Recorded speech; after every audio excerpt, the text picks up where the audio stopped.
Your story is not over. Look at me. The words ripped from Elias Mitchell's throat, raw and urgent, cutting through the scream of twisting metal and the acrid smell of burning rubber. His dark brown hands gripped the woman's shoulders through the shattered driver's side window, his knuckles scraping against jagged glass. Her eyes, a startling, piercing blue, were wide with shock, unfocused, staring at something far beyond the wreckage. You fight for whatever comes next. You fight. From the curb, a small, clear voice sliced through the chaos. You're my hero, Dad, Amara. For a fraction of a second, Elias's focus split. His daughter, a beautiful girl with her hair in tight coils, stood on the sidewalk, her small hands clutching the straps of her unicorn backpack, her face a mask of terror and awe. He'd been driving her to school, the crisp new shirt he'd bought for his interview, already feeling tight around his neck with nerves. They were going to be early. He'd planned it perfectly. A quick drop-off, a final review of his notes in the car, and then the interview that might finally lift them out of the endless cycle of rent-due notices and night shifts. Then the screech of tires, the sickening crunch. A sleek black sedan spun out and slammed into a concrete traffic barrier, its front end crumpling like a discarded piece of paper. Flames began to lick at the edges of the hood. Now his plans were ash. The interview, the quiet moment of preparation, all of it incinerated in the heat rolling off the wreck. The woman in the driver's seat just stared blankly, a single perfect cut bleeding a line down her temple. She wore a tailored suit, the kind of fabric that cost more than Elias's monthly grocery bill. Please just go, she whispered, the words barely audible. It's going to. Not without you, he grunted, pulling at the jammed door. The metal groaned but didn't budge. Smoke, thick and black, poured from under the hood. The other drivers on the road had stopped, but no one was moving closer. Phones were out, small black rectangles held up like shields, capturing the disaster from a safe distance. Elias, a black man in a crisis he didn't create, abandoned the door and reached back through the window. Unbuckle your belt. She didn't move. He leaned further in, the heat scorching his face, fumbling for the release buckle. It clicked free. Okay, now you have to help me. I'm going to pull. You push with your feet. Can you do that? His voice, steady and commanding, seemed to finally penetrate her shock. She blinked, her gaze slowly focusing on his warm brown face. She nodded, a tiny, almost imperceptible movement. Good. On 3, he commanded, wrapping his arms around her torso, ignoring the sharp pain as a shard of glass dug into his forearm. 1, 2, 3. He heaved backward with everything he had, a lifetime of lifting, carrying, and fixing coiled into one desperate motion. She pushed a weak but determined effort. For a heart-stopping moment, nothing happened. Then, with a final wrenching tear of metal and fabric, she came free. He stumbled back, pulling her with him, their bodies collapsing onto the asphalt, just as a loud whoosh erupted from the car. The flames surged, engulfing the cabin in a wave of orange and black.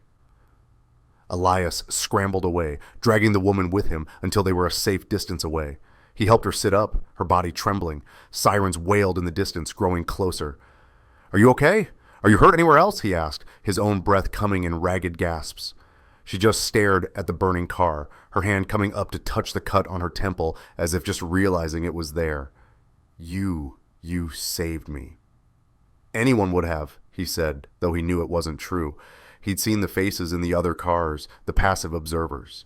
He glanced back at Amara, who was now being shielded by a woman who'd gotten out of her minivan. Amara's deep brown eyes were locked on him, shining with a fierce pride that made his chest ache. Paramedics swarmed the scene. They descended on the woman, wrapping her in a blanket, checking her pupils, speaking in calm, professional tones. Elias stood up, brushing himself off. His new shirt was torn and smeared with soot.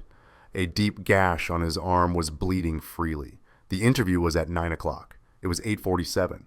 There was no way. As the paramedics guided the woman toward the ambulance, she looked back at him, her expression a mixture of confusion and gratitude. Wait, who are you? Your uniform. Are you a firefighter? He looked down at his ruined clothes. Nah, I'm just a guy who was passing by. Before she could ask another question, they had her in the ambulance. He watched the doors close, the sirens blare, and the vehicle pull away, disappearing into the flow of traffic. The one shot he'd had at a different life was gone. Traded for a stranger's, he walked back to the curb where Amara was waiting, her face pale. She threw her arms around his waist. "You were so brave, Dad." He hugged her tight, burying his face in her tight curls. "You okay, kiddo?" "I was scared," she admitted in a small voice, "but I knew you'd save her." He looked down at his torn sleeve, the blood now soaking through the fabric. He'd have to get it cleaned, stitched up. The cost of it flickered through his mind, another unexpected expense on a pile of them. The missed interview felt like a phantom limb, an ache for something he'd almost had. "Come on," he said, forcing a smile. "Let's get you to school. You're going to be late." "What about your job interview?" she asked, looking up at him with worried eyes. He squeezed her shoulder, the lie tasting like ash in his mouth. "We'll reschedule." He knew he wouldn't. Jobs like that, head of maintenance at a top-tier tech firm with benefits with a real future, didn't come around twice. You got one shot, and his had just gone up in smoke on the side of the freeway. As they walked back to his beat-up sedan, parked a block away from the wreckage, he didn't know that the videos were already spreading, uploaded from a dozen different angles, tagged with #FreewayHero and #BurningCarescue.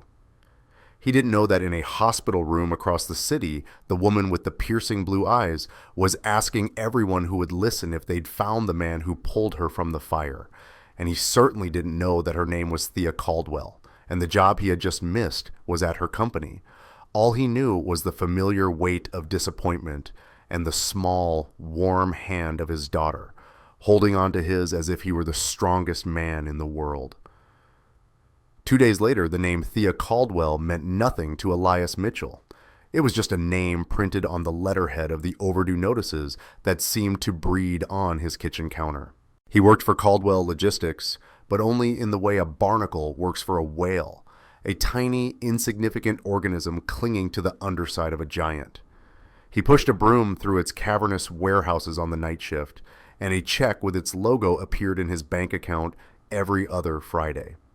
The whale never noticed the barnacle. His apartment was quiet except for the hum of the old refrigerator and the scratching of Amara's colored pencil at the kitchen table. He sat under the single bare bulb, carefully pulling a needle and thread through the gash on his forearm. A doctor's visit was $100. He didn't have a bottle of antiseptic, and a sewing kit from the dollar store was $5. The math was simple, brutal. "Does it hurt?" Amara asked without looking up from her drawing. "Only when I think about it," he said, tying off the last stitch with a grimace. She pushed her masterpiece across the table. It was a drawing of him rendered in bold crayon strokes. He was wearing a cape and flying through the air, pulling a stick figure woman from a car shaped like a red scribble of fire. "This is for your new office," she said matter-of-factly. His chest tightened. "What new office, kiddo?" "The one you're going to get after you rescheduled your interview," she said, her faith as bright and absolute as the yellow crayon sun she'd drawn in the corner. He didn't have the heart to tell her that when he'd called to explain, the HR woman's voice had been cold and final. The position was filled. He was just a no-show, an unreliable candidate. An act of heroism didn't fit on a resume. He taped the drawing to the refrigerator door next to a final demand from the electric company. "It's the best one yet," he said, his voice thick. Across the city, in a penthouse office that seemed to float in the sky, Thea Caldwell watched the same act of heroism for the 10th time. The video, shaky and pixelated, played on a massive screen that took up an entire wall. "Your story is not over. Look at me." The voice on the recording was distorted, but the raw power of it hit her every time. It was the only thing that had cut through the fog of the crash. She'd spent her life building an empire on the principle that emotion was a liability. You didn't feel, you calculated. You didn't hope, you executed. Then this man, this stranger with soot on his warm brown face and desperation in his eyes, had commanded her to fight. "Anything?" she asked, not taking her eyes off the screen. Her assistant, a young, perpetually nervous man named Ben, shook his head. We've been running facial recognition against every database we can access. Nothing. The police have no record of him. It's like he's a ghost. A ghost saved my life, Ben, she snapped, the edge in her voice making him flinch. Find him. Her phone buzzed. A conference call. She stabbed the accept button, her face instantly hardening into a mask of corporate steel. Parish report. Leland Parrish's voice, smooth and confident, filled the room. Morning, Thea. The diagnostics are in. The issue with the Apex prototype is a minor software bug. The engineers are deploying a patch as we speak. We'll be ready for the demonstration next week. No need to worry. Thea leaned forward, the cut on her temple a dull throb. A minor bug that caused the primary sorting arm to drop a 200 pounds container yesterday, Leland. That's not a bug. That's a lawsuit waiting to happen. An anomaly. The system is 99% effective, he purred. We focus on the 99. The 1% is what bankrupts companies, she said, her voice dangerously quiet. Fix it. And I mean actually fix it, not just patch it and pray. She ended the call and swiveled her chair to face the window. The city sprawled below her, a kingdom of glass and steel she had conquered. So why did she feel like the woman in the burning car, trapped and waiting for something to give? The man's words echoed in her head. You fight for whatever comes next. She was fighting, but for the first time she wasn't sure she was winning. That night, the Apex prototype was the only thing making noise in the echoing silence of Warehouse 3. Elias was on his usual route, sweeping the perimeter. In the center of the floor, the massive machine sat under harsh industrial lights. A $10 million collection of conveyor belts, laser scanners, and robotic arms. It was supposed to be the future of logistics. From his vantage point, Elias could see it was just a disaster on hold. He watched as two overnight engineers ran a test sequence. The machine whirred to life, arms moving with hypnotic speed. It was beautiful, complex, and deeply flawed. He saw it instantly. It wasn't the software. It was the housing on the main pivot joint of the primary sorting arm. A vibration so tiny you wouldn't notice it unless you knew what to look for. But with every movement, the vibration was getting worse, wearing down the housing, throwing the arm's calibration off by a fraction of a millimeter. Today, a dropped container. Tomorrow, a snapped arm flying across the warehouse floor. The engineers didn't see it. They were staring at their laptops, typing code, looking for ghosts in the machine. They never thought to look at the machine itself. Elias kept sweeping. It wasn't his problem. He wasn't an engineer. He was the guy who cleaned up their coffee spills. He had his own problems, his own life to keep from falling apart. He pushed his cart past the prototype, the rhythmic thump-thump of a loose wheel on his cart, echoing the flawed heartbeat of the machine. The next morning, Thea was staring at a fresh set of failure reports when Ben burst into her office, his face flushed with excitement. "We found him," he said, breathless. Thea shot to her feet. "What?" The shirt he was wearing. It had a tiny logo embroidered on the pocket, barely visible. We enhanced the clearest frame. It's from a temp agency, one that provides service staff. Thea's mind raced. Service staff, janitors, security, maintenance. We got a list of their active employees, Ben continued, swiping on his tablet. We ran it against the facial recognition data from the video. We have a 98% match. His name is Elias Mitchell. Thea felt a jolt, a current of pure, unadulterated victory. Where is he? Where does he work? Ben swallowed, his excitement suddenly tempered by nervousness. He looked at the tablet, then back at her. "That's the thing, Miss Caldwell," he said slowly. "According to the agency, for the last 6 months, he's been assigned to us." For a long moment, Thea Caldwell didn't speak. She just stared at the employee file displayed on the wall screen. Name, Mitchell. ELIS J position, janitorial services night shift. Status, active. The man from the fire, the hero from the videos. The ghost who had occupied her every waking thought for 2 days. He worked for her. He cleaned her buildings. The sheer impossible irony of it was staggering. It felt like a joke played by the universe at her expense. "Miss Caldwell?" Ben asked, hovering by the door. Should I do something? Thea's gaze snapped from the screen to her assistant. Her mind, usually a whirlwind of calculations and strategies, was suddenly crystal clear, focused on a single objective. She had built her empire by acting decisively, by overwhelming problems with disproportionate force. This would be no different. Get the helicopter ready, she said, her voice devoid of any emotion. Ben blinked. The helicopter? Ma'am, did I stutter? She stood up, walking to the window and looking down at the city. From this height, all the streets and neighborhoods blurred into a single abstract map. Somewhere down there, in a world she never saw, was the man who had saved her life. Find the largest, safest landing zone near this address. She pointed to the screen without looking back. A park, a schoolyard, I don't care, and have a check drawn up for my personal account, 7 figures. 7? Ben swallowed hard. Yes, ma'am, of course. I'm not sending him a thank you card, Ben, Thea said, more to herself than to him. I'm changing his life. Saturday morning sunlight streamed into Elias's small patch of front yard. The air smelled like cut grass and exhaust fumes, the normal perfume of his neighborhood. He was crouched on the concrete steps, patiently guiding Amara's small fingers as they worked the chain back onto the sprocket of her bike. You see, he said softly, you just have to line up the teeth. Don't force it. It's greasy, she complained, wiping her hands on her jeans. Everything worth fixing is a little messy, he replied, giving the pedal a final turn. The chain caught and spun smoothly. There, good as new, she beamed at him. That 1,000-watt smile that always made the frayed edges of his world feel whole again. It was a good morning, a rare peaceful Saturday with no leaky faucets to fix, no overtime shifts to chase. For a few hours, he could just be a dad. The sound started then, a low, distant chopping. Elias didn't think anything of it at first. A news chopper, maybe? But the sound grew steadily louder, deeper, until it was a physical presence, a rhythmic thumping that vibrated in his chest.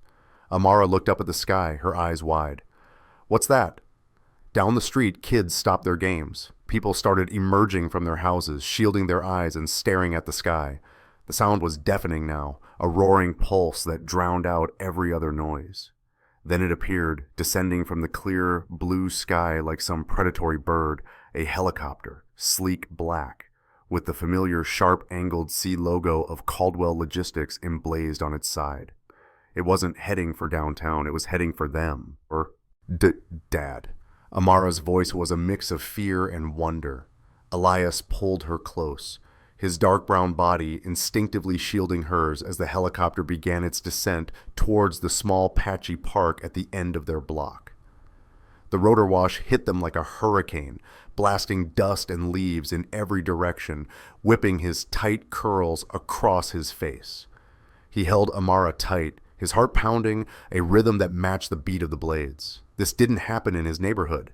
Machines like that belonged to the world on the other side of the freeway, the one with skylines and penthouses. The helicopter settled onto the grass with impossible grace. The roar softened to a whine. The side door slid open and she stepped out. The woman from the fire, she wasn't wearing a blood-stained suit now. She was dressed in sharp dark trousers and a silk blouse, her hair pulled back severely, the cut on her temple covered by a discreet bandage. She looked powerful, untouchable, like she was carved from different stone than everyone else on this street. Her piercing blue eyes scanned the small crowd of bewildered neighbors until they found him. She started walking toward him, her heels sinking slightly into the soft turf of the park. The crowd parted for her as if by an invisible force. She stopped a few feet away from his front steps. "Elias Mitchell?" she asked. Her voice was exactly as he remembered, crisp, commanding. He could only nod, his throat suddenly dry. Amara peeked out from behind his legs. "It's the lady from the burning car," she whispered loudly. Thea's gaze softened for a barest fraction of a second as she looked at Amara, but her attention returned to Elias. She extended her hand. In it was a thick, cream-colored envelope. "I believe this belongs to you," she said. "My name is Thea Caldwell. You saved my life. This is a token of my gratitude. It's enough that you and your daughter will never have to worry about anything again." The whole street was silent, watching. Elias looked at the envelope, then back at her face. He could see the certainty in her eyes, the supreme confidence of someone who believed any problem could be solved by writing a check. He thought of the interview he'd missed, the hole in his finances, the drawing on his fridge. He thought of his daughter's proud eyes. He gently shook his head. "I can't accept that, ma'am," he said, his voice quiet but firm. Thea's composure finally cracked. A flicker of disbelief crossed her face. "I'm sorry, I didn't do it for money," he explained simply. "I did it because it was the right thing to do. I'm glad you're okay. That's all the reward I need." A murmur went through the crowd of neighbors. Thea stared at him, truly speechless for the first time in her adult life. This response wasn't in any of her calculations. People didn't just turn down millions of dollars. It wasn't logical. Before she could formulate a reply, her phone buzzed with a sharp, insistent vibration. She ignored it. "Mr. Mitchell," she started, trying to find her footing. "I don't think you understand." The phone buzzed again, more urgently this time. With a flash of irritation, she pulled it from her pocket and glanced at the screen. The name Leland Parrish was flashing along with a text message in all caps. "Clients are here. Demo moved up. Happening now." Her expression shifted instantly. The shocked benefactor vanished, replaced by the ruthless CEO. The crisis she had put on hold had just crashed back into her reality. She looked from her phone to Elias, 100 questions warring in her eyes. There was no time. "I have to go," she said abruptly. The words were clipped, all business. Without another word, she turned her back on him and strode back toward the waiting helicopter. The door slid shut. The rotor spun back to a deafening roar, and the great black machine lifted off the ground. It climbed into the sky and banked toward the city, leaving Elias, Amara, and the entire neighborhood standing in a cloud of dust and stunned silence, the thick envelope still in Thea Caldwell's hand. The flight back to the city was a blur of noise and motion that Thea barely registered. She stared unseeing at the sprawling metropolis below, her mind stuck in a quiet, working-class street, replaying a conversation that defied all logic. He had said no. No one said no to Thea Caldwell. More importantly, no one said no to $2 million. It was a statistical impossibility. She had built her life on a single unwavering principle. Every person, every action, every object had a quantifiable value. You just had to find the number. Elias Mitchell had no number. He was an anomaly, a variable she couldn't account for, and it infuriated and fascinated her in equal measure. The helicopter landed on the roof of the Caldwell Logistics Tower with a jolt that snapped her back to the present. Ben was waiting, holding the door open. "They're in Warehouse 3, he said, practically running to keep up with her stride. Mr. Parrish started the preliminary introductions. He's stalling." "He's sweating," Thea corrected, her voice like ice as they stepped into the private elevator. "There's a difference." The doors opened directly into the vast, echoing space of the warehouse. A small, tense group was gathered in the center of the floor around the silent Apex prototype. She recognized the clients immediately. Mr. Garrick, a notoriously tough negotiator with a face like a clenched fist, and his two technical analysts. Leland Parrish stood beside them, smiling a wide, artificial smile that didn't reach his eyes. When he saw Thea, his relief was palpable. "Thea, perfect timing," he boomed, gesturing to the machine. "We were just about to begin the final demonstration." Thea ignored him. Her focus was entirely on Garrick. "Thank you for your patience, Mr. Garrick. We had a few last-minute calibrations to ensure optimal performance." Garrick gave a curt nod, his expression unreadable. "I hope so, Miss Caldwell. My company doesn't invest in potential. We invest in results. Show me results." The air crackled with tension. This was it. The culmination of 2 years of work and $100 million of investment, all riding on this single moment. "Begin the sequence, Leland," Thea ordered. Leland tapped a command into a tablet. For a moment, nothing happened. A bead of sweat trickled down his temple. Then, with a near-silent hum, the Apex prototype whirred to life. A container slid onto the conveyor belt. The laser scanners bathed it in red light, and the primary sorting arm, the source of all their failures, swooped down, gripped the container, and placed it on the correct outbound pallet with flawless fluid precision. It repeated the process again and again, perfectly. A collective unconscious sigh of relief went through Thea's team. Leland's smile became genuine. "As you can see," he said, his voice oozing confidence, 100% efficiency. My team worked through the night to perfect the one moment. Garrick cut in, stepping forward. He pointed to the main pivot joint on the sorting arm. "What's this?" Everyone's eyes followed his finger. There on the joint housing was a small, cleverly braced metal plate held securely in place by a tightly wound coil of industrial-grade wire. It was a simple, practical, and undeniably improvised piece of work. It was the only part of the multi-million-dollar machine that didn't gleam with a factory finish. Leland didn't miss a beat. "Ah, a brilliant question," he said smoothly. "That is a proprietary hardware reinforcement, a last-minute innovation by my engineering team to dramatically increase joint stability under high stress loads. A testament to their outside-the-box thinking." Thea stared at the fix. It was elegant in its simplicity. It was also clearly not the work of her software engineers who wouldn't know which end of a wrench to hold. Her mind flashed back an hour to a black man with grease on his dark brown hands, patiently fixing a child's bicycle chain. A man who refused a fortune because doing the right thing was enough. A man of quiet, practical competence. An anomaly. Leland's explanation was logical, plausible, and every instinct in Thea's body screamed that it was a lie. "Ben," she said, her voice cutting through Leland's self-congratulatory speech. "Pull up the security feed for the sector. Grid 7, the last 12 hours. Leland's smile faltered. "Thea, I don't think that's necessary." "Now, Ben," she repeated, her eyes locked on Leland. Ben, fumbling with his tablet, mirrored the feed to the large monitor on the warehouse wall. The room watched in silence as he fast-forwarded through the footage. He sped past the evening shift, past the engineers arguing and then departing in frustration around 3 a.m. The warehouse was empty. Then a figure appeared on the screen. A man in a gray janitor's uniform pushing a cleaning cart. He stopped near the Apex prototype. He didn't clean. He just stood there watching it, his head tilted in concentration. It was Elias Mitchell on the screen. Elias walked over to the machine. He placed a hand on the pivot joint housing, closing his eyes as if listening to it. He looked around the empty warehouse, then reached into his cart and pulled out a small metal plate, a discarded piece of scrap, and a coil of wire.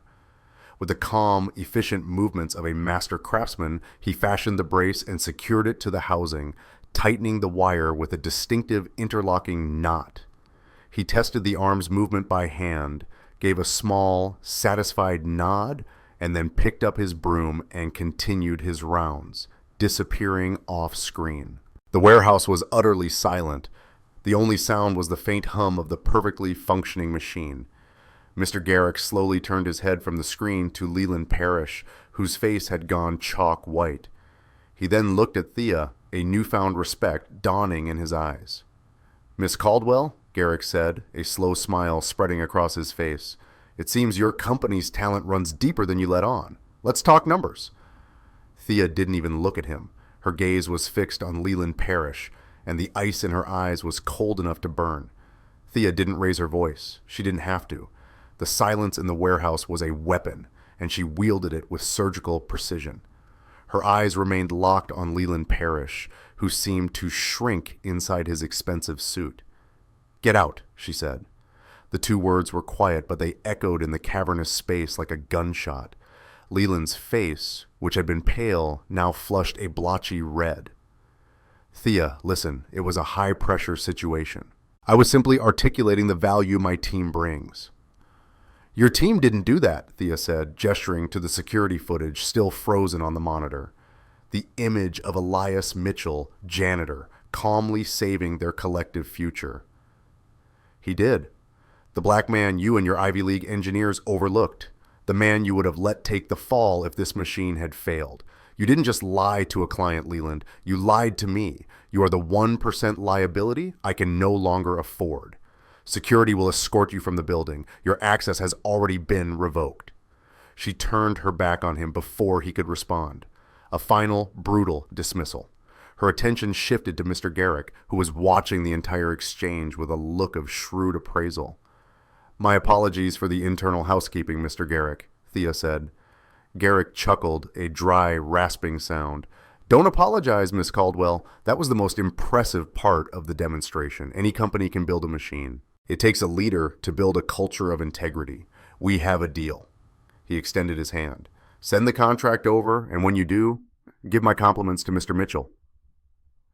As they shook hands, Thea felt a sense of victory, but it was hollow. The contract was won. The traitor was vanquished. But the real issue remained.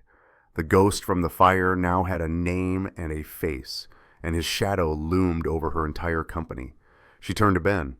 "Find Elias Mitchell. I need to see him now." Ben looked down at his tablet, his brow furrowed. "That's a problem, Miss Caldwell. According to his file, Saturday is his scheduled day off. He's not on company property." Of course he wasn't. He was at home or on his front stoop fixing a bicycle. Living in a world where integrity wasn't a corporate buzzword, but just how you lived. The thought of descending on him again in a helicopter felt obscene. That was a gesture for a nameless hero. This required something else entirely. "Get me the keys to one of the fleet cars," she said. "A standard sedan. Nothing fancy." Ben's eyes widened. "You're going to drive yourself?" "It seems," Thea said, a strange, unfamiliar emotion working its way through her, "that it's time I learned to find my own way." The park at the end of Elmwood Street was mostly empty, the afternoon sun casting long shadows on the grass. Amara was on the swings, pumping her legs furiously, trying to touch the sky. Elias sat on a nearby bench, watching her, a small smile on his face. The bizarre events of the morning already felt like a strange dream. The helicopter, the woman, the envelope full of money he hadn't even looked at. It was easier to believe it hadn't happened. "Dad," Amara called out, slowing her swing. "Is the helicopter lady going to come back?" "I don't think so, kiddo," he said. "She's from a different world." "You should visit her world," Amara said confidently. "You could fix all their stuff." He chuckled, but there was a sad edge to it. He'd tried to enter that world once. He'd had a scholarship to a good engineering school, his mind buzzing with ideas and designs. But his father had gotten sick. His mother couldn't cope, and he dropped out to work and take care of his family. By the time he was free, the opportunity was gone. He was just a black man with a GED and a knack for mechanics. That world didn't have a place for him. He was so lost in the thought that he didn't notice the quiet sedan pull up to the curb or the woman who got out until she was standing in front of his bench. It was her, Thea Caldwell. This time she wasn't flanked by assistants or rotor blades. She was just a woman in a simple dress looking profoundly out of place and entirely determined. "Mr. Mitchell," she said. Her voice was different now, softer, less certain. Elias stood up slowly. "Miss Caldwell." Amara jumped off the swing and ran over, hiding behind Elias's legs, but peeking around with curiosity. Thea knelt down slightly to meet Amara's gaze. "Hello, Amara. Your father is a remarkable man." She looked back up at Elias. "I came here to apologize." He frowned. "For what? You don't owe me anything." "I apologize for not seeing you," she said, and the sincerity in her voice was unmistakable. "I saw a janitor. I saw a hero from a video. I saw a puzzle I couldn't solve. I never actually saw the person standing in front of me." She took a breath and explained everything that had happened at the warehouse after she'd left. The demonstration, Leland's lie, the security footage. "You didn't just save my life, Elias," she finished, using his first name for the first time. "You saved my company, the most important thing I've ever built. And you did it with a piece of scrap metal and a coil of wire while my $1 million engineering department was chasing ghosts." He was speechless, staring at her as the weight of her words settled on him. "This morning I offered you a reward," she continued. I was wrong. You can't put a price on what you did, but I can offer you a position, a real one. I want you to work for me, not as a janitor. I want you on my research and development team." Elias felt the world tilt. R&D? "Ma'am, I don't have a degree. I never even finished college." "I have dozens of people with degrees." she countered, her passion returning. They follow the rules. They do what the textbooks say. I need someone who sees the things they don't. I need someone who understands how things actually work. I need the man who fixed the apex. He shook his head, the old insecurities rising up like a wall. I'm not qualified. Dad, yes you are, Amara piped up, tired of being silent. She tugged a worn, spiral-bound notebook from her backpack and thrust it at Thea. Look. Thea took the notebook, her brow furrowed in confusion. She opened it. The pages were filled with intricate, detailed drawings, not crayon sketches of heroes, but technical designs. A more efficient gear system for a bicycle, a design for a self-watering planter made from recycled bottles, a complex schematic for a small wind-powered generator. Each drawing was annotated with precise handwritten notes. They were brilliant. Thea looked up from the notebook, her eyes wide with astonishment. First at Elias, then at Amara. He has a whole box of these at home, Amara said proudly. He's not a janitor, he's an inventor. Thea looked at Elias holding the notebook as if it were a sacred text. The offer hung in the air between them, no longer just a job, but a question. It was a question about who he was and who he was willing to become. The world that had shut its doors on him long ago was now holding one wide open, asking him to step inside. All he had to do was find the courage to walk through it. For a long time, Elias, a black single dad in his 30s, just stood there, caught between his daughter's fierce, unwavering belief and the impossible reality of Thea Caldwell holding his secret life in her hands. The notebook contained years of quiet frustration, of brilliant ideas with nowhere to go, sketched out in the lonely hours after his shift. To see them exposed in the broad daylight felt like having his soul read aloud. I don't know what to say, he finally managed, the words feeling heavy and inadequate. Thea closed the notebook gently and handed it back to him as if it were precious. Her eyes, which had been full of surprise, were now settled into a calm, resolute certainty. You don't have to say anything, she said. Your work already has.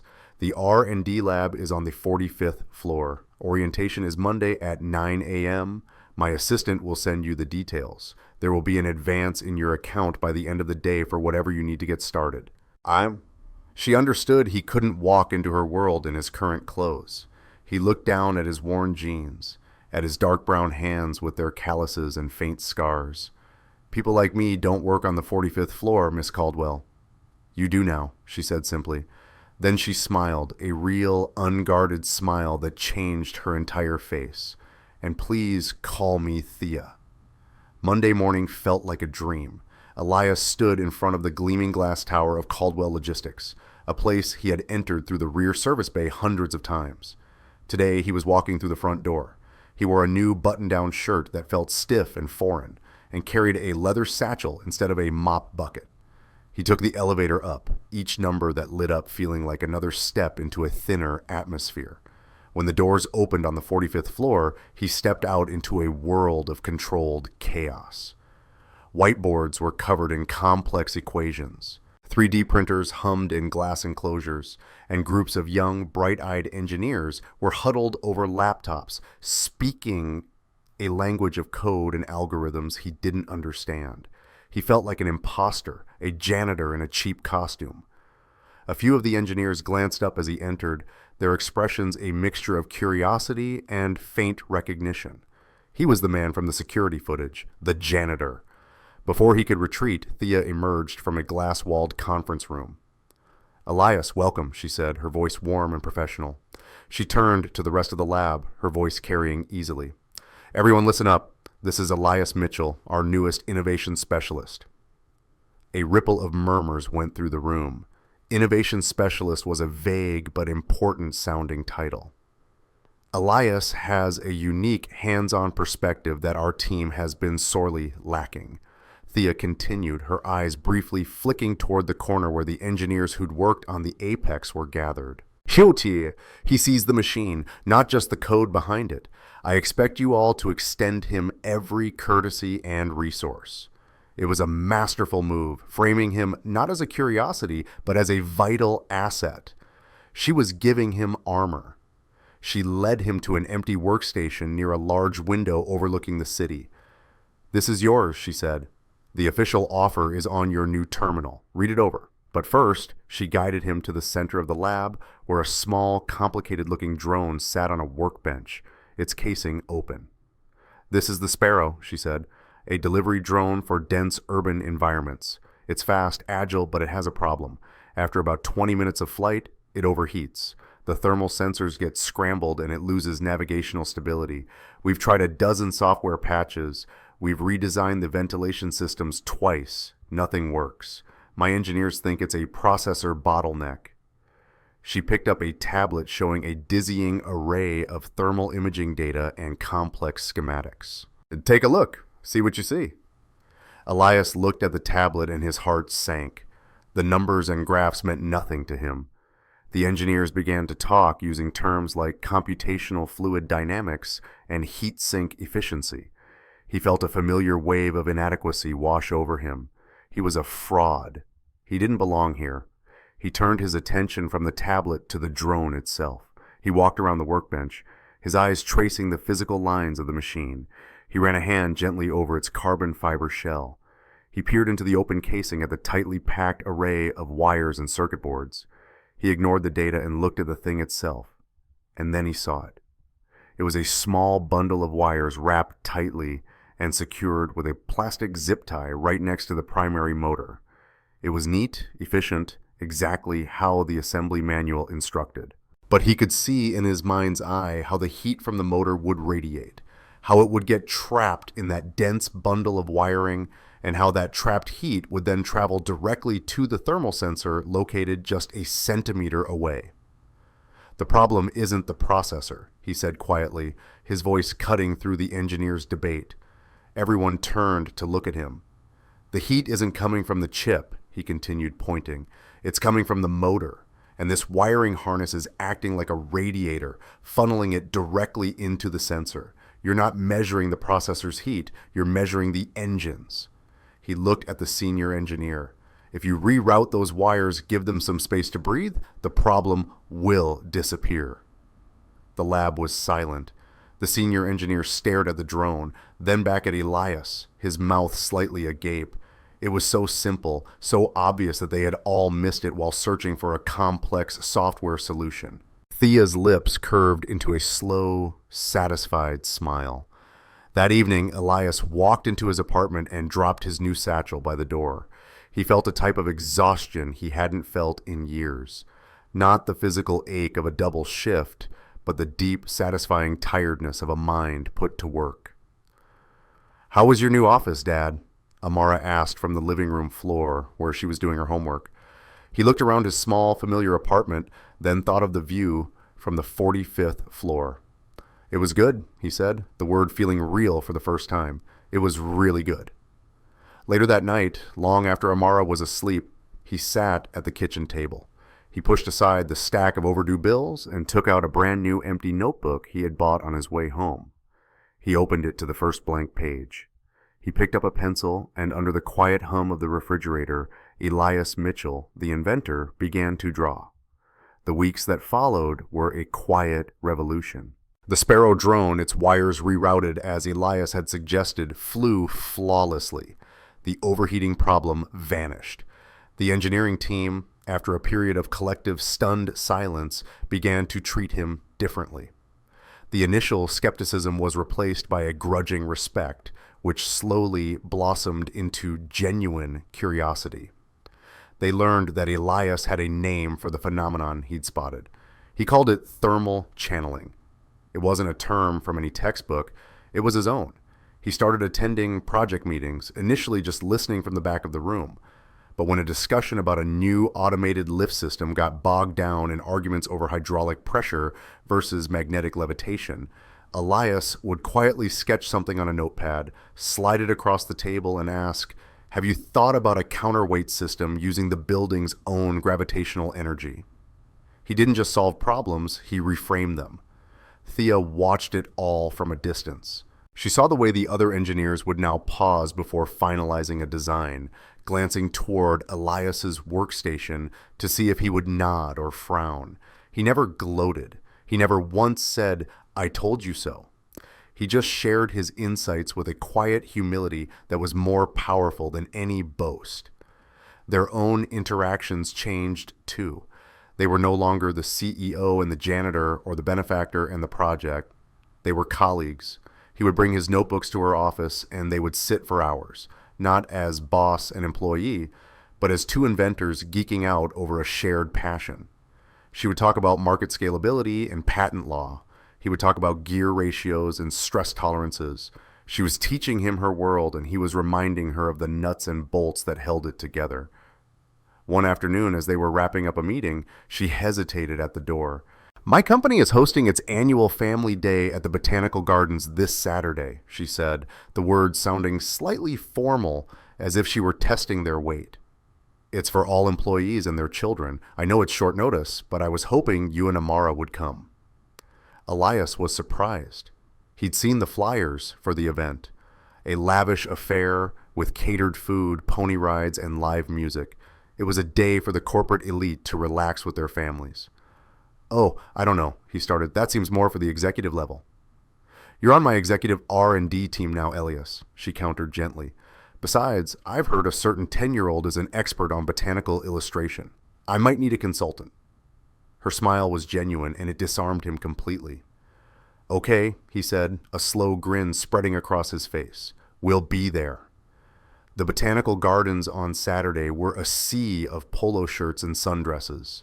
The air was filled with the sounds of polite laughter and the clinking of glasses.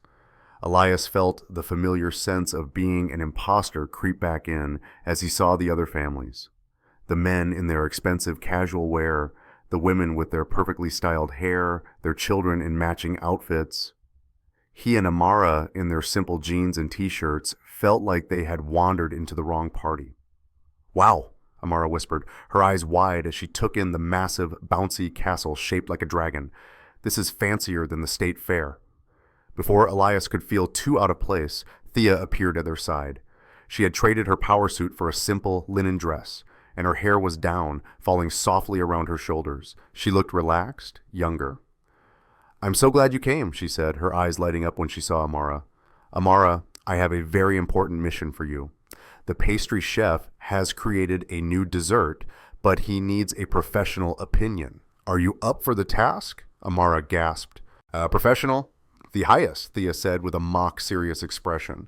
Amara saluted and darted off toward the dessert table, leaving Elias and Thea standing together. "Thank you for that," he said. She was feeling a little intimidated. "So was I," Thea admitted quietly, surprising him. "I'm not good at this, the small talk, the pretending to be relaxed." She looked around at the crowd. "I feel more at home in a boardroom." It was the most vulnerable thing he had ever heard her say. "Well," he said softly, "for what it's worth, I think you're doing great." They spent the next hour walking through the gardens, Amara occasionally running back to them to deliver solemn reports on the quality of the miniature cheesecakes. They were talking near the rose garden when a man from the marketing department approached with his wife. "Elias, good to see you moving up in the world," the man said with a little too much cheer. His wife looked Elias up and down, her smile thin and painted on. "Elias Mitchell," she said, recognition dawning in her eyes. "Of course, you're the janitor from the video. My husband told me all about your sudden promotion. It's just amazing what a little good press can do for a career these days, isn't it?" The comment hung in the air, dripping with condescension. Elias felt his face flush. The familiar shame, the feeling of being judged by his past, tightened in his chest. He didn't have to say a word. Thea stepped forward slightly, her relaxed demeanor vanishing, replaced by a cool, quiet authority. "You're mistaken, Cynthia," Thea said, her voice pleasant, but edged with steel. "The press didn't get Elias his job. His talent did. The Sparrow drone your husband's department is about to build a multi-million-dollar campaign around. It flies because of Elias. His results are the reason your husband is getting his quarterly bonus." She smiled, the same thin, painted-on smile the woman had given Elias. "It's just amazing what actual competence can do for a company, isn't it?" The woman's face went pale, then red. She stammered an apology and quickly dragged her husband away. Elias looked at Thea, his throat tight with emotion. She had defended him, not as a boss defending an employee, but as a friend. "You didn't have to do that," he said. "Yes," she replied, her eyes meeting his. "I did." They stood in silence for a moment, the sound of the party fading into the background. The line between the 45th floor and the front stoop in his neighborhood had just dissolved completely. Later, as the sun began to set, casting a golden glow over the gardens, they found Amara sitting on a bench with her sketchbook deeply focused. Thea sat down beside her. "What are you drawing?" she asked softly. Amara showed her the page. It was a sketch of the rose garden, but in the middle of it she had drawn two figures standing side by side talking, her dad and Thea. "My dad says some things are messy before they get fixed," Amara said, not looking up from her drawing. "I think you were messy." Thea blinked, taken aback. "Was I?" Amara finally looked up, her gaze direct and profoundly serious. "You were lonely," she said. "Are you fixed now?" Thea stared at the little girl, then at Elias, who was watching them with a gentle smile. She felt something in her chest unlock, a feeling she hadn't realized was there. "I'm getting there," Thea said, her voice barely a whisper. "I think I'm getting there." The weeks after the family day melted into a comfortable new rhythm. Elias's workstation in the R&D lab became a hub of activity. Engineers who had once dismissed him now brought him their toughest problems, not with schematics, but with the physical components, waiting for him to turn the object over in his hands and find the simple truth they had missed. He and Amara began having dinner with Thea once a week. Sometimes they would order pizza to her vast, sterile penthouse, and Amara would fill the silent, echoing space with laughter, leaving crayon drawings on the marble countertops. Other times, Thea would come to their small apartment, sitting at their wobbly kitchen table, perfectly at ease as Elias cooked.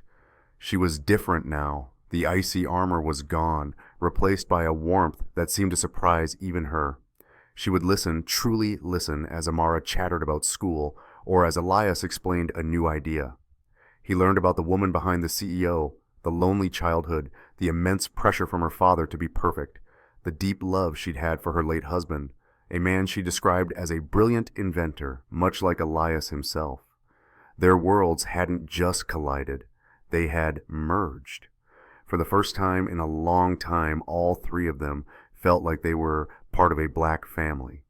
The peace felt so real, so earned, that none of them saw the storm gathering on the horizon. It started with a single unsigned email that appeared in Thea's private inbox. The subject line was one word: Echo. Echo was the name of her husband's final project, the one that had been stolen. Only one other person on Earth knew that name: Cassian Reed, her husband's former business partner, the man who had betrayed him, stolen his work, and built an empire upon his grave. She deleted the email, her hand trembling slightly. She told herself it was a coincidence, a ghost. But a week later, there was a security breach in the R&D lab. Nothing was taken. No data was copied. But the logs showed that someone had accessed the primary files for Elias's newest project, a revolutionary gyroscopic navigation system for drones based on one of his old notebook sketches. It was a project that promised to make all current GPS-based systems obsolete. Thea's armor began to creep back into place. She became guarded, her laughter less frequent, the old tension returning to her shoulders. Elias noticed it immediately. The easy camaraderie in their meetings was replaced by a strained formality.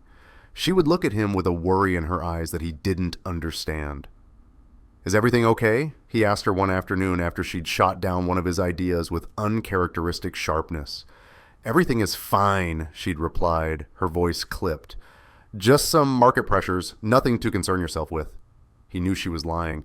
The threat escalated a few days later. Elias came home from work to find his apartment door slightly ajar. His heart leaped into his throat as he burst inside, calling Amara's name. She was fine, safe at her after-school program. He checked the apartment. The TV was still there, the laptops, the cash he kept in a coffee jar. Nothing of value had been taken. He was about to call the police when he noticed it. The new notebook, the one he'd been filling with his work for Caldwell Logistics, was gone from the kitchen table. In its place was a single perfect black feather. It was Cassian Reed's calling card, a symbol he used in his own company's branding. It was a message.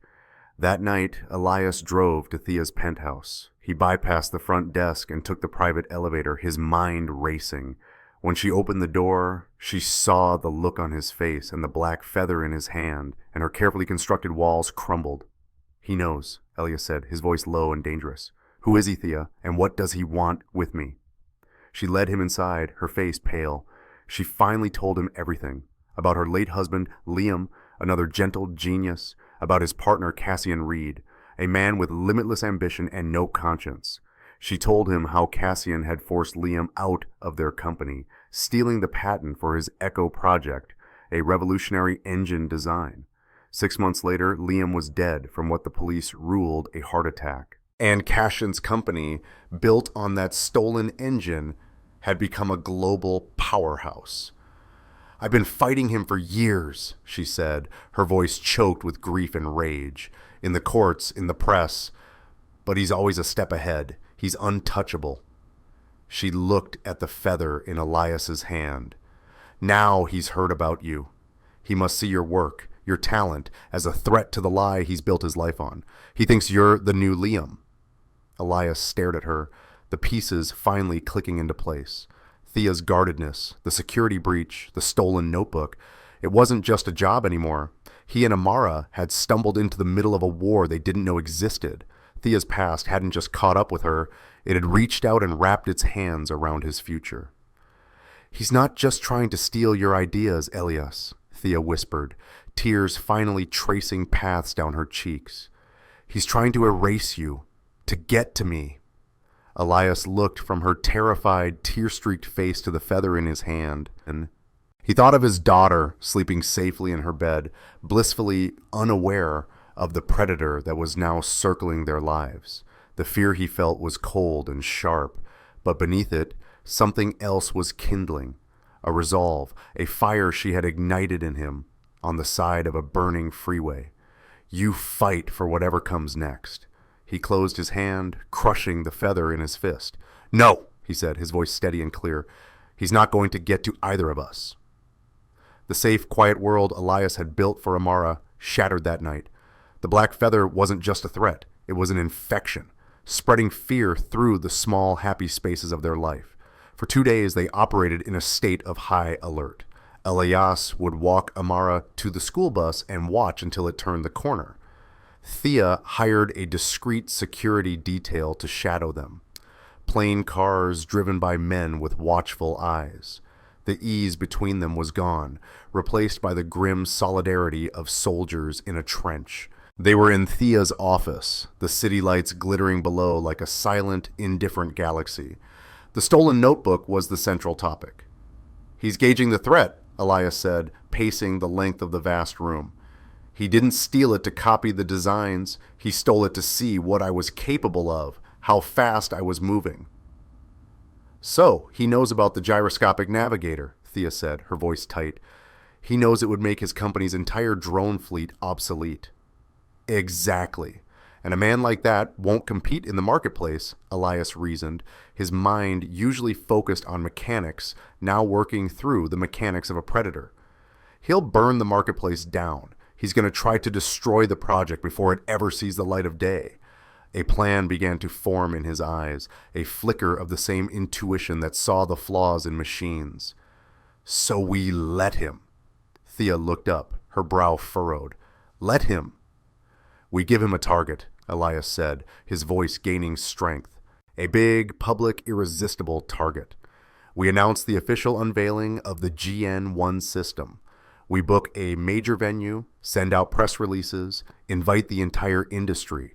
We make it look like we're rushing to market, that we're confident, maybe even a little arrogant." Thea's eyes widened as she understood. "You're baiting a trap." "A man that arrogant can't resist a public execution," Elias finished. "He won't just want to stop us, he'll want to humiliate us. He'll send someone to sabotage the event, and when he does, we'll be waiting for him." The next 2 weeks were a blur of calculated deception. Thea's PR team launched a massive campaign for the unveiling of the revolutionary Caldwell GN1. They booked the main hall at the city's largest tech conference. Invitations went out to every major player in the industry with a special hand-delivered invitation sent to Cassian Reed. Elias, meanwhile, worked feverishly in the lab, not on the navigation system, but on his real project. Amara was sent to stay with a cousin upstate, a decision that tore at Elias's heart, but was grimly necessary. This was a war, and he had to get his daughter off the battlefield. The night of the unveiling arrived. The hall was electric, packed with journalists, investors, and rivals. Cassian Reed was seated in the front row, looking smug and relaxed, a predator watching the prey walk onto the stage. Thea stepped into the spotlight, the picture of cool confidence. For decades, drone navigation has been dependent on external signals, she began, her voice resonating through the hall. It has been limited by weather, by urban canyons, by the simple fact that it must always look outside itself for direction. Tonight that changes. As she spoke, Elias was backstage, making the final adjustments to a fleet of a dozen small black drones. They were modified Sparrow drones, but their purpose tonight wasn't delivery. It was defense. On stage, Thea continued, "We are proud to present the future, the Caldwell GN1.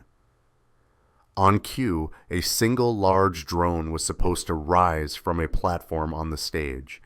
Instead, the lights in the entire hall flickered violently and then died, plunging the room into absolute darkness. A collective gasp went through the audience, followed by nervous murmurs. Cassian Reed smiled in the dark, but the darkness lasted only a second. Suddenly, a dozen points of red light pierced the blackness from above. Elias's drone fleet, running on an independent backup system he'd installed, activated silently. They swarmed into the air, their low-light cameras feeding directly to the main screen. The screen flickered back to life, not with Thea's presentation, but with a crystal-clear image of a man in the high rafters, a pair of industrial wire cutters in his hand, caught mid-snip on a master power cable. He was frozen in the crosshairs of a dozen laser targeting dots. The audience gasped. "It seems we have a technical difficulty," Thea said calmly into the mic as security swarmed the saboteur. Cassian's smile had vanished, but the trap was just closing. "However," Thea continued, her voice turning to ice as she stared directly at Cassian, "the GN1 was never the real story tonight. The real presentation is about a different kind of inventor." An image appeared on the screen behind her. It was a photograph of a young, smiling man with kind eyes, her late husband, Liam. "This was Liam Caldwell," she said, her voice thick with emotion, "and he was the true architect of the modern drone industry." She brought up Liam's original dated design documents for his Echo engine. Then she displayed the internal schematics for Cassian Reed's best-selling engine. They were identical, down to the last bolt. "Mr. Reed has built an empire on a lie," Thea declared, her voice ringing with the power of long-suppressed truth. "But a lie is just a machine with a fatal flaw. And my team is very, very good at finding flaws." She took a breath. "When Mr. Reed's agents stole Elias Mitchell's notebook, they thought they were stealing his ideas. In fact, they were delivering a Trojan horse. The notebook contained a decoy design for our navigation system embedded with a diagnostic key. We knew Mr. Reed's team would be arrogant enough to try and hack our servers to verify the decoy designs. When they did, our key activated. It didn't steal from them, it simply searched for a ghost." On the screen, a file appeared, a single encrypted project file from deep within Cassian Reed's private servers. The file name was Echo, and the creation date was from 8 years ago, proving he had possessed Liam's work long before he claimed to have invented it himself. It was over. The proof was absolute, undeniable, broadcast to the entire world. Cassian Reed sat frozen in his chair, his face a mask of disbelief as police officers began moving toward his row. The ghost he had buried had returned and was now burying him. 3 months later, the 45th floor was quiet. The setting sun painted the sky in shades of orange and violet. Thea, Elias, and Imara stood by the large window looking out at the city. The peace was no longer a temporary ceasefire. It was a permanent state of being. Cassian Reed was facing a mountain of federal charges, his company collapsing under the weight of the scandal. Thea had finally won justice for Liam. She had renamed the R&D department. A new silver plaque by the entrance read, "The Caldwell and Mitchell Innovation Center." "It has a nice ring to it," Elias said, sipping his coffee.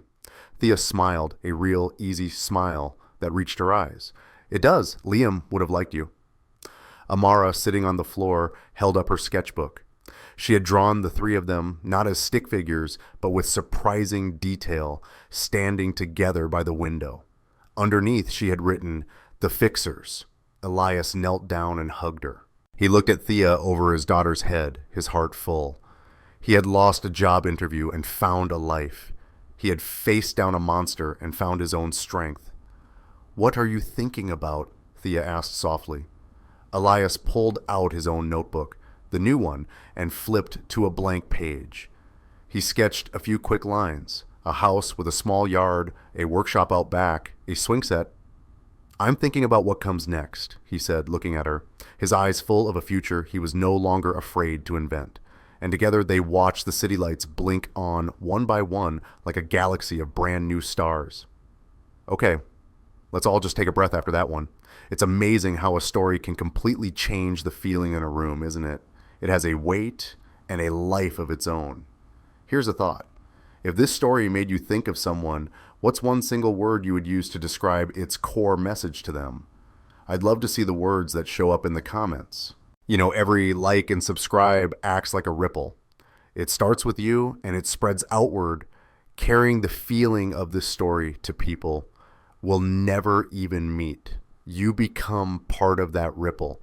Thank you for being the one to start the wave, for listening, and for being here. Now go out there and make some good ripples of your